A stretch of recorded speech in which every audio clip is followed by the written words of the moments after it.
Talvez você tenha feito constantemente estas perguntas. Onde posso encontrar refúgio num mundo cheio de conflitos? Ou, como e onde posso encontrar força para vencer nesse mundo que oferece tantas derrotas? Acompanhe agora com o pastor Edson Bruno mais um programa Encontro com a Palavra.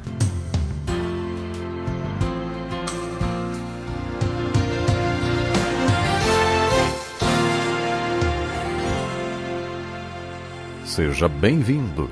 Aqueles que participaram do último programa Encontro com a Palavra sabem que estamos estudando o Sermão do Monte, enfocando a segunda parte do capítulo 6 de Mateus, no qual Jesus ensina sobre valores.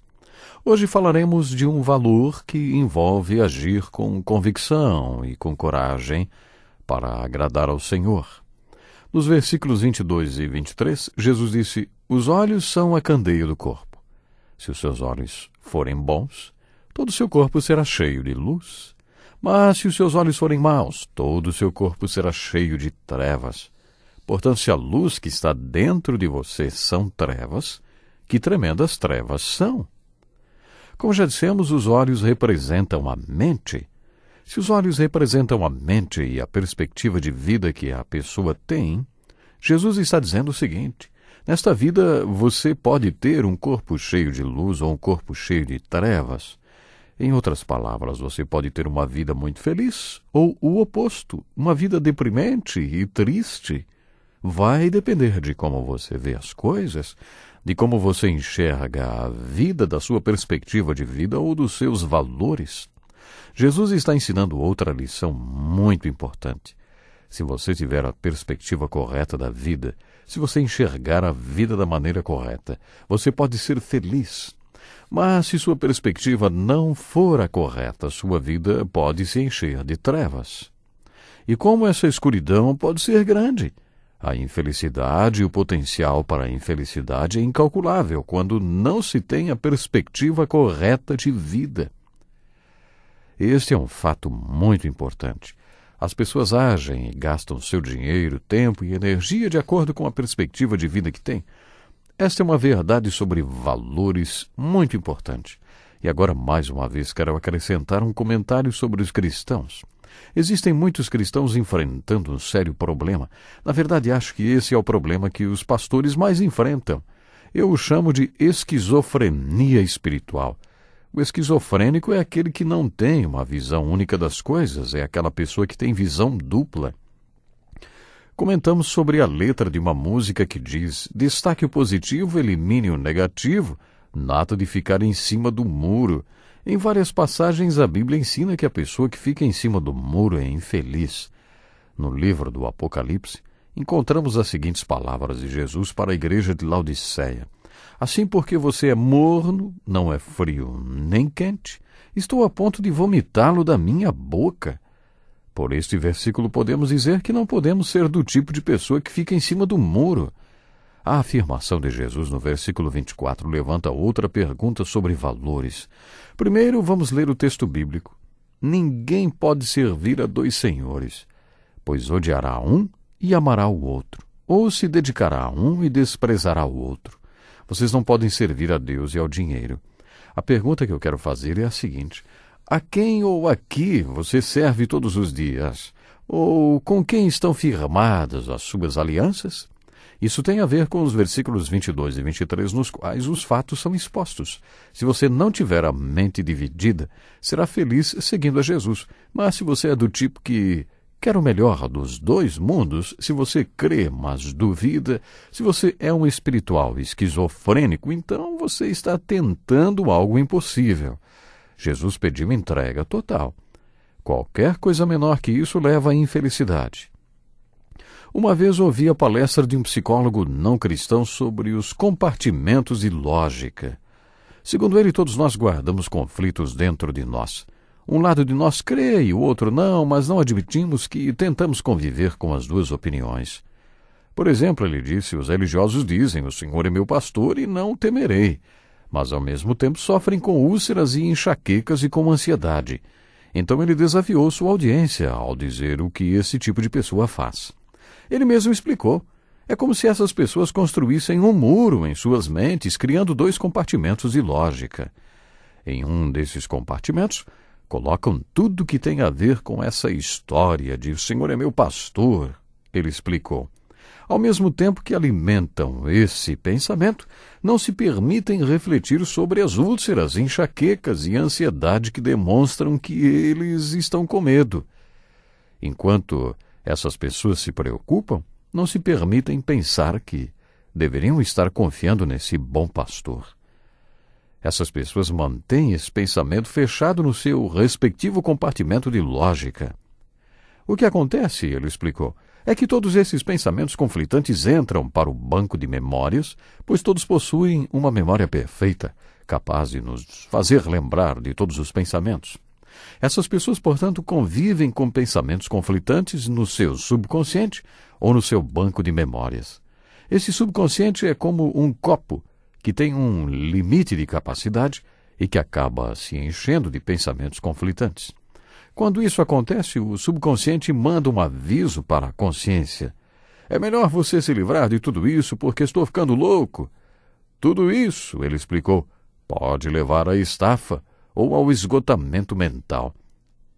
O que acontece é que um lado do subconsciente às vezes tem o controle e às vezes passa o controle para o outro lado. Podemos observar isso em hospitais psiquiátricos e verificar que em alguns momentos o paciente parece contente, feliz, equilibrado, mas de repente é como se alguém desligasse uma chave e o outro lado do subconsciente assumisse o controle.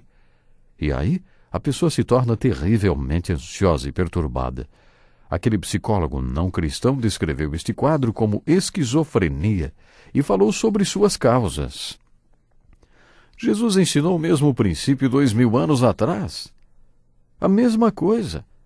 Lá no alto daquela montanha, Jesus alertou os seus discípulos que viriam a ser seus apóstolos, que queriam ser a solução e a resposta. Ele disse, se vocês vão me seguir, é melhor não terem a mente dividida, nem dúvidas. É melhor não serem esquizofrênicos espirituais. Vocês não podem servir a 2 senhores. Não podem servir a Deus e ao dinheiro. Não dá para servir a Deus e a si mesmo, nem a Deus e à esposa ou ao marido. Não dá para servir a Deus com total comprometimento e, ao mesmo tempo, manter outro comprometimento. Ninguém consegue servir a 2 senhores. Ou serve a um ou serve ao outro. Por isso a pergunta incisiva que se faz quando o assunto é valores, a quem ou a que você serve no dia a dia? Você viu como Jesus foi direto nesse ensino sobre valores? Existem outras perguntas implícitas. Com que o seu pensamento se ocupa durante todo o dia? Com que você se ocupa o dia inteiro? Como são suas atitudes? As respostas a essas perguntas servem como indicadores de quais são os seus valores. E a seguir temos esta passagem na qual Jesus levanta outra questão. Com o que você se preocupa? Vamos agora falar um pouco sobre sua ansiedade. Portanto, eu lhes digo, não se preocupem com sua própria vida, quanto ao que comer ou beber, nem com seu próprio corpo, quanto ao que vestir. Não é a vida mais importante que a comida e o corpo mais importante que a roupa? Observem as aves do céu. Não semeiam, nem colhem, nem armazenam em celeiros. Contudo, o Pai Celestial as alimenta. Não têm vocês muito mais valor do que elas? Quem de vocês, por mais que se preocupe, pode acrescentar uma hora que seja à sua vida? Por que vocês se preocupam com roupas? Vejam como crescem os lírios do campo. Eles não trabalham, nem tecem. Contudo, eu lhes digo que nem Salomão, em todo o seu esplendor, vestiu-se como um deles. Se Deus veste assim a erva do campo, que hoje existe e amanhã é lançada ao fogo, não vestirá muito mais a vocês, homens de pequena fé. Portanto, não se preocupem dizendo o que vamos comer, ou o que vamos beber, ou o que vamos vestir. Pois os pagãos é que correm atrás dessas coisas, mas o Pai Celestial sabe que vocês precisam delas. Busquem, pois, em primeiro lugar o reino de Deus e a sua justiça, e todas essas coisas lhes serão acrescentadas. Portanto, não se preocupem com o amanhã, pois o amanhã trará suas próprias preocupações. Basta a cada dia o seu próprio mal. Esta é a pergunta que Jesus levanta. no que você pensa durante o dia. Quanto da sua energia mental é gasta com preocupações, hein? Vamos falar um pouco sobre sua ansiedade. É isso que Jesus sugere nesse texto, porque se falarmos sobre o que nos preocupa durante o dia, vamos descobrir quais são nossos valores. Você não concorda? Depois de falar sobre o que nos preocupa, Jesus traz um ensino muito importante sobre prioridades e ele fala também sobre ambição. O que você mais deseja? Se você vai ser meu discípulo, você deve pensar e desejar, em primeiro lugar, o reino de Deus e a sua justiça, e todo o resto lhe será acrescentado. Busquem, pois, em primeiro lugar o reino de Deus e a sua justiça, e todas essas coisas lhe serão acrescentadas. Isso significa que Deus vai governar sua vida, como aprendemos na oração do discípulo. Venha o teu reino. Deus governando sua vida e você fazendo dia a dia o que Deus mostra que é certo. Isso é buscar o reino de Deus em primeiro lugar. Imagine suas prioridades como aquele quadro de alvos onde atiramos dardos, vários círculos e no meio deles o círculo que você deve acertar. O que está no centro das suas prioridades? O que está no segundo círculo? E no terceiro? Jesus está dizendo que o centro das suas prioridades deve ser o reino de Deus e a sua justiça. E depois vem a prioridade número 2, 3, 4, 5, até 10. Mas o centro é o reino de Deus e a sua justiça. Este é o ensino de Jesus sobre valores espirituais. Ele ensinou sobre as disciplinas espirituais que seus discípulos devem manter. E na segunda metade do capítulo 6, Jesus ensinou sobre quais devem ser os valores do seu discípulo. No próximo programa, Encontro com uma Palavra, nós vamos estudar um pouco mais do Sermão do Monte. E como estamos aprendendo juntos, hein? Como é precioso juntos estudarmos a Palavra de Deus. Nesse caso, estudarmos o Sermão do Monte. Mais uma vez vou fazer a pergunta, terminando o programa de hoje. Quais são as suas prioridades, hein? Sua prioridade número 1 é realmente o reino de Deus? Não me esqueça, se sua prioridade número 1 for o reino de Deus, todas as demais coisas serão acrescentadas. E as bênçãos são infindáveis. Pense nisso, meu ouvinte, Deus lhe abençoe e até o próximo programa. Que lição importantíssima. Obrigado, Pastor Edson Bruno. Prezado ouvinte, coloque em prática o que você ouviu aqui. Sem dúvida, sua vida será grandemente abençoada. Este é um estudo escrito pelo Dr. Dick Woodward, na voz do Pastor Edson Bruno. Escreva-nos e solicite o material. Nosso endereço é Encontro com a Palavra, Caixa Postal 2011, CEP 89201-970, Joinville, Santa Catarina.